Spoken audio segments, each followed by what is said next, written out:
I never thought I'd be writing something like this, but I honestly need to get it off my chest.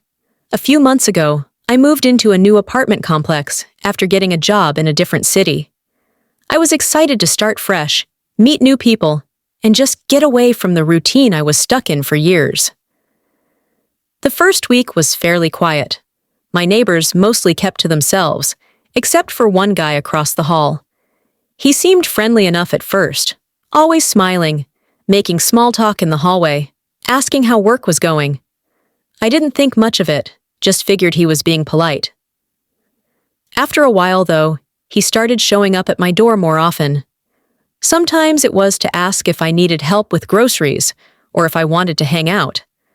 Other times, he'd just knock and stand there with random excuses, like borrowing sugar or asking if my Wi-Fi was down.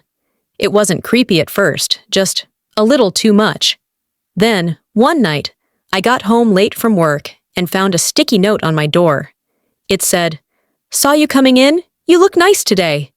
No signature, but I had a feeling it was from him. I brushed it off, thinking maybe I was overreacting. But the next morning, there was another note. "Hope you slept well." That's when I started to feel uneasy. I tried to avoid him after that, leaving for work earlier and keeping my interactions brief. But he seemed to notice. One evening, when I came back, he was waiting in the hallway and asked why I'd been ignoring him. I laughed it off and said I'd just been busy, but his expression didn't change. He just stared at me for a moment before saying, "I thought we were becoming friends."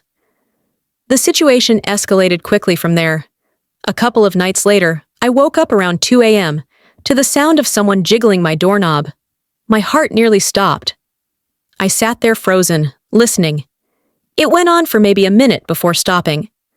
I didn't see anyone when I peeped through the hole, but I had no doubt who it was. The next day, I reported it to the building manager. They said they'd keep an eye out, but admitted there wasn't much they could do without proof. That was frustrating, but I decided to buy a security camera and set it up by my door. Sure enough, 2 nights later, I caught him on camera trying the handle again. I went straight to the manager with the footage.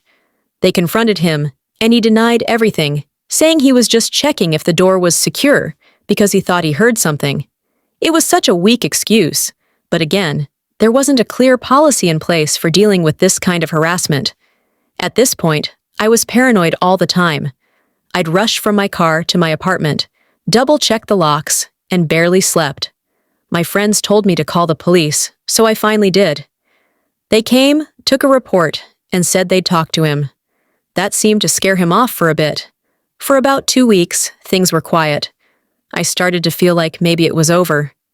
Then, one morning, I woke up and saw a small package in front of my door. There was no label, no note, nothing. Inside was a framed photo of me, taken through my living room window. That was the breaking point.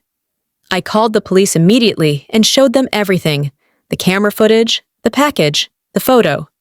They took it seriously this time and issued a restraining order. The building management also finally stepped in and started eviction proceedings against him. The process took weeks, and during that time, I felt like I was walking on eggshells. I barely left my apartment except for work, and even then, I was constantly looking over my shoulder. But eventually, he was forced to move out, and I haven't seen him since. The whole experience left me shaken. I never thought something like this would happen to me, and it made me realize how vulnerable living alone can feel.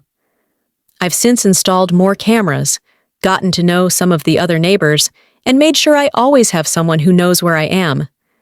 I'm doing better now, but honestly, I still get nervous when I hear knocks at the door. Part of me wants to move again, just to put it behind me completely. But for now, I'm trying to take things day by day. I just hope sharing this will remind people to trust their instincts, because when something feels off, it usually is.